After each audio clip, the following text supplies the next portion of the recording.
The taboo is broken. The possibility that AI is an existential risk has now been voiced in public by many of the world's political leaders.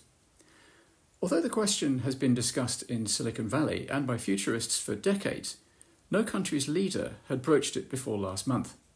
That is the lasting legacy of the Bletchley Park Summit on AI Safety, and it's an important one.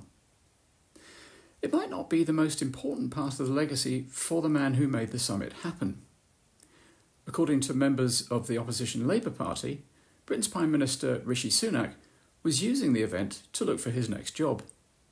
Faced with chaos in the Tory party and a potentially damaging inquiry into his role in the management of COVID, he appears to be heading towards catastrophic defeat in the forthcoming general election. The position of another former British political leader, Nick Clegg, who gets paid a reported $30 million a year by Facebook to be Mark Zuckerberg's, not very effective, flat catcher, must look attractive to Mr. Sunak right now. His on-stage discussion with Elon Musk after the summit was described by several of the watching journalists as an embarrassingly fawning job application. The summit was attended by very few heads of state. President Biden sent his deputy, Vice President Kamala Harris, and Chancellor Scholz of Germany and President Macron of France were notable for their absence. The announcement of a UK AI Safety Institute was upstaged by the announcement the day before the summit that the US would do the same.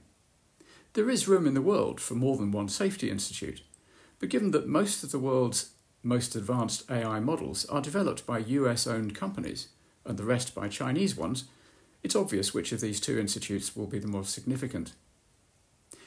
Nevertheless, the Bletchley Park Summit has got the world's leaders talking seriously, for the first time, about the longer-term risks from AI, as well as about its staggering potential upsides. It took political courage to keep the longer-term aspects on the agenda when many pressure groups proclaim that the shorter-term risks are far more important, like privacy, bias, mass disinformation and industrial-scale personalised hacking. These risks certainly are important, but the idea that ensuring that a future superintelligence is safe is a trivial or worthless endeavour is complacent and absurd. Even more risible is the claim, made seriously by some, that tech bros promulgate the idea of existential risk simply to deflect attention from the short-term harms they're causing or planning to cause. Another brave decision that the UK government made and stuck to was to invite China to the summit. China hawks like former Prime Minister Liz Truss railed against an invitation being extended to a country that spies against Britain. It's astonishing that Ms. Truss's opinions continued to receive any attention at all after her short-lived and disastrous tenure. Also, does anybody seriously think that the UK doesn't spy on China? But in any case, with China being one of the only two countries that really matter in the global AI industry, excluding them would have been a mistake. Whatever its shortcomings, the Bletchley Park Summit has got the show on the road.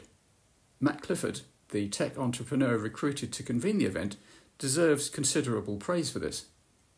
The world's political leaders have spoken publicly about existential risk, and there's no going back. Another summit will be held in 6 months' time in South Korea, and a year from now the French will pick up the baton. This process may turn out to be by far the most positive part, perhaps even the only positive part, of Rishi Sunak's legacy.